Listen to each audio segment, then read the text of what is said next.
just like him.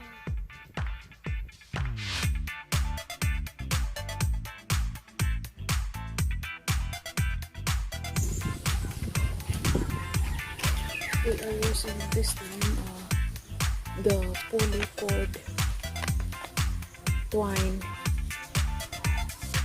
Alright.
Alright, so I have 2 photos here that I cut from my plant over there.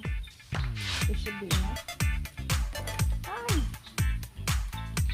So, I'm going to put here. Cut some of these leaves off. Like that.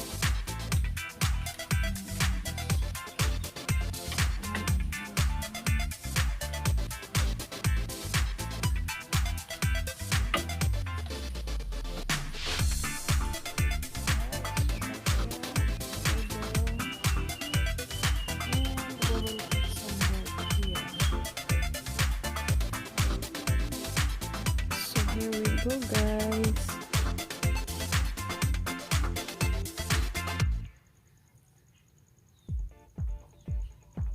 And looks pretty good to me.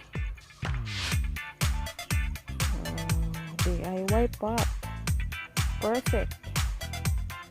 Alright guys, thanks for watching. And I'll see you on my next video. Bye bye. So here you go, just like that for now. And yeah, that's good.